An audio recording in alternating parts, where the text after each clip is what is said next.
आज जब हम ये प्रोग्राम शुरू कर रहे हैं तो एक के बाद एक बार एसोसिएशन जो है वो बयान जारी कर रही है कि इस मौजूदा चीफ इलेक्शन कमिश्नर के नीचे मुनसिफाना इंतखाबात नहीं हो सकते। आम तौर पर ऊपर नीचे अगर एक ही रोज़ एक ही तरह के मुतालबात और बयान सामने आए तो वो एजेंडा ड्रिवन देखे जाते हैं। तो supreme Court Bar Association, Pakistan Bar association बहुत बड़ी ऑर्गेनाइजेशन है। इनको मैं कहूँ कि ये किसी एजेंडे का हिस्सा बने हैं तो इन एसोसिएशन का कद काट छोटा करने के मुतरादिफ होगा। लेकिन हुआ यही है, एक ही दिन एक ही जैसा मुतालबा Supreme Court Bar Association, Pakistan Bar Association, Sindh High Court Bar Association और शायद जब तक मैं प्रोग्राम ख़त्म करूं तो इसमें से चंद एक का और भी इजाफा हो जाए। वजूहात क्या हो सकती हैं, अभी मैं उसको अंडरस्टैंड करने की कोशिश कर रहा हूँ। मौजूदा चीफ इलेक्शन कमिश्नर से किस किस को मसाइल थे? पहले नून लीग को मसाइल थे। हालांकि कहा यह जाता है कि किसी ज़माने में जब इनकी तैनाती की जा रही थी तो एक ब्रॉडर अंडरस्टैंडिंग या कॉन्सेंट नून की उसके लिए मौजूद थी, बड़े मियाँ साहब की भी मौजूद थी। फिर पीटीआई का एक वो फॉरेन फंडिंग वाला मामला था। नून लीग का ख्याल ये था कि आएंगे उसको टेकअप करेंगे। बिहाइंड दी सीन आपस में इनकी गुफ्तगू शनीद मुख्तलिफ लेवल्स पे चलती थी, तो हमें एज ए जर्नलिस्ट जो चीज़ें सुनने को मिल जाती थी हमें भी पता चल जाता था। फिर पीटीआई वाले खुश रहे कि मामला आगे चल रहे हैं। जब वो सियालकोट इलेक्शन वाला मामला आया तो उसके बाद पीटीआई वाले भी इनसे नाराज़ हो गए। अभी ताज़ा नाराज़ी किसकी है उसको समझने की कोशिश कर रहे हैं, हम सारे एनालाइज ही करने की कोशिश कर रहे हैं। एक बड़ा मसला जो पेंडिंग है वो इंट्रा पार्टी इलेक्शन है पाकिस्तान तहरीक इंसाफ के, जिसके ऊपर फ़ैसला महफूज है और फ़ैसला आना है। असूली तौर पर फ़ैसले के अंदर वो रास्ता पीटीआई को मिलना चाहिए जो बाकी सारी सियासी जमातों को मिला हुआ है। बाकी जमातों के मोर और लेस वैसे ही इंतखाबी अमल है जैसे पीटीआई ने किया। किसी जमात के अंदर जमहूरियत नाम की चीज़ नहीं है। शरीफ फैमिली की पार्टी है पीएमएलएन, जरदारी साहब की पार्टी है पीपल्स पार्टी, तो उन्हीं के जिस पे सर पे हाथ रखें उसी ने बनना है। जरदारी साहब खुद बनना चाहते हैं तो उनके मद्दे मुकाबले भी कोई नहीं आ सकता। तो इनके पार्टी इलेक्शंस उनकी कोई कदर नहीं है, उनकी कई जमहूरी रवायात के मुताबिकत नहीं वो रखते। तो पीटीआई भी तकरीबन उसी तरीके से यहाँ तक पहुँची है। तो अगर पीटीआई के इस इलेक्शन को इलेक्शन कमीशन ऑफ पाकिस्तान कह देता है कि ये सही जमहूरी अमल के नतीजे में और जो उनका पार्टी मंशूर है उससे मुताबिकत नहीं रखते, इलेक्शन कमीशन के लॉ के मुताबिकत नहीं रखते, तो हम इनको कह रहे हैं कि ये दुरुस्त इंतखाबी अमल नहीं था, इसको दोबारा से करवाएं। तो 22 तारीख नॉमिनेशन पेपर्स फाइल करने की आखिरी तारीख है। उनके तमाम उम्मीदवार जो हैं इंडिपेंडेंट हो जाएंगे। उसका एंड रिज़ल्ट क्या होगा? एंड रिज़ल्ट तो ये होगा कि जहां इमरान खान जिसको बोलेंगे कि ये बंदा मेरा उम्मीदवार है, हो सकता है वो इलेक्शन के अंदर फिर भी तगड़ा रहे और कुछ सीटों पर वो जीत जाएँ। लेकिन इंडिपेंडेंट की हैसियत हमने सैनेटर्स के साथ देखा था कि क्या हुआ। पीएमएलएन ने गुज़श्ता इंतखाबात सैनेट इलेक्शन से पहले जो नवाज़ शरीफ ने टिकट दिए हुए थे उनको जब उनकी पार्टी की सदारत छीनी गई उनसे, उन्होंने डिस्क्वालीफाई हो गए तो अब पार्टी हेड नहीं रह सकते, वो सैनेटर्स इंडिपेंडेंट हो गए। इलेक्शन कमीशन ने रूलिंग दे दी कि ये सब इंडिपेंडेंट है। वो इंडिपेंडेंट बाद में भेड़ बकरियों की तरह उनको हाँका जाता है। वो ज़रूरत पड़े तो संजरानी साहब को वोट डाल दें, ज़रूरत पड़े तो यूसुफ रज़ा गिलानी के खाते में वो वोट निकला है, और वही ज़रूरत पड़े तो किसी और के लिए भी वोट कर सकते हैं। ये तरीक़ाकार भी जमहूरियत के लिए ज़हर कातिल है। इसके अलावा कोई और इसको नाम नहीं दिया जा सकता। तो पीटीआई के अगर लोग जीत जाते हैं एज इंडिपेंडेंट तो उनके साथ यही सलूक होगा। अगर पंजाब में हुकूमत बनवाने के लिए नून या आईपीपी को बंदे चाहिए होंगे तो उधर चले जाएंगे। परवेज़ खट्टर को वोट देने के लिए अगर खैबर पख्तूनख्वा में ज़रूरत होगी तो उधर चले जाएंगे। पीपल्स पार्टी या मरकज़ में अगर नवाज शरीफ की हुकूमत को बंदे दरकार होंगे तो उधर चले जाएंगे। ये भी दुरुस्त नहीं होगा। तो क्या मकसद ये है कि चीफ इलेक्शन कमिश्नर के ऊपर दबाव डालने का, या कुछ और मकसद है? इलेक्शन से चंद रोज़ पहले इस तरह के बयानात स्वाय शुबहात के को तक़वियत देने के मैं और कुछ नहीं इन बयानात को दे सकता। मुझे अभी प्रोड्यूसर साहब मेरे बता रहे हैं कि एक और बार एसोसिएशन पंजाब बार या जो भी लाहौर हाई कोर्ट बार है उसकी तरफ से भी कोई बयान आ रहा है। अगर तफसील आती है तो उसको भी आपसे आगाह करते हैं।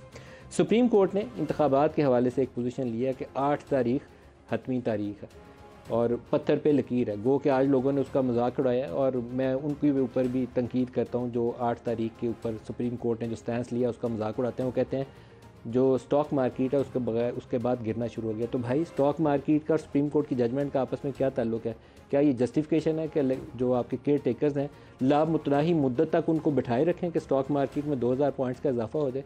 इससे ज़्यादा नाकस राय मैंने कभी किसी से देखी नहीं, सुनी नहीं, जो ये तक़वियत इस ख्याल को दे रहे हैं कि ये स्टॉक मार्केट क्योंकि 2000 पॉइंट ऊपर चढ़ गई है तो इंतखाबी अमल के ऊपर तो राय देना जो है वो बड़ी बुरी बात है। बहुत ही अफसोस का मुकाम है। पाकिस्तान में हर वो चीज़ कहने की कोशिश की जाती है जिससे ताकतवर हल्के खुश हो जाएं, और जो उसका हिस्सा बनते हैं उनको शर्म आनी चाहिए कि अल्लाह ने जिस जगह पे बिठाया है उस जगह पे बैठ के सच बोलना शुरू करें। झूठ को कि या किसी के एजेंडे को ड्राइव करना ये बहरहाल जेब नहीं देता वो उन लोगों को जिनको अल्लाह ताला ने इज़्ज़त बख्शी और ये मुकाम दिया। आज के प्रोग्राम की तरफ आते हैं। जो आज पैनल में हमारे साथ शुरा हैं, फिलहाल महबूब साहब हैं, सदर पिलडेट हैं। इसके अलावा डॉक्टर मुसद्दिक मलिक साहब हैं, सीनियर रहनुमा PMLN से, नईम हैदर पंजोथा साहब वकील हैं पाकिस्तान तहरीक इंसाफ से हमारे साथ, सबको खुशामदीद कहता हूँ। अहमद बिलाल महबूब साहब, ये सबसे पहले तो ये जो इलेक्शन कमीशन के ऊपर बयानात आए हैं मुख्तलिफ बार एसोसिएशन के, आपका तजिया क्या कहता है? आज ही का दिन क्यों चुना गया जब सुप्रीम कोर्ट ने ऊपर तले पहले 2 जजमेंट्स थी, आज फिर वो हल्का बंदियों के ऊपर एक पिटीशन बलूचिस्तान की आई थी, आज 3 रुकनी बेंच ने दोबारा कहा कि 8 तो हतमी है, 8 से आगे पीछे नहीं हटेंगे। बहुत शुक्रिया। देखिए इन बयानात के बारे में चीज़ें शायद कुछ दिन के बाद ही हक़ाइक़ का पता चलेगा, लेकिन जो बातें एक चीज़ फ़िक्रा मैंने ख़ास तौर पे इस बयान में नोट किया, उन्होंने कहा कि इलेक्शन की टाइमलाइन पे इंसिस्ट करना इलेक्शंस की फेयरनेस को इंश्योर किए बगैर ये भी गलत है।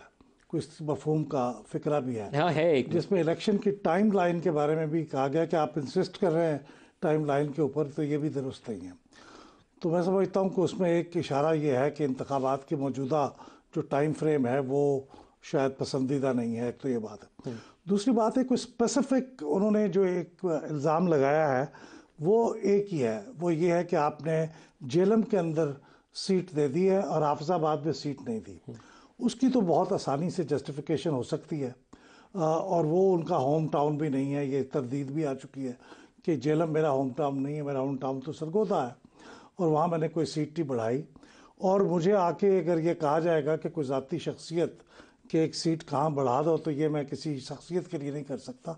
तो इससे कुछ इशारे मिलते हैं कि कुछ ये कैसे ये मामला एक सीट के लिए सारी बार एसोसिएशन नहीं इकट्ठी होंगी, ये है, ये बड़ी मुश्किल काम। लेकिन ये बहरहाल कुछ फ्रेटर्निटी होती है जिसके अंदर होते हैं, मैं इसलिए कुछ कह नहीं सकता कतईयत के साथ। लेकिन ये अगर लेवल प्लेइंग फील्ड का इल्ज़ाम है तो ये तो सिर्फ इलेक्शन कमीशन के ऊपर या चीफ इलेक्शन कमिश्नर पे नहीं है।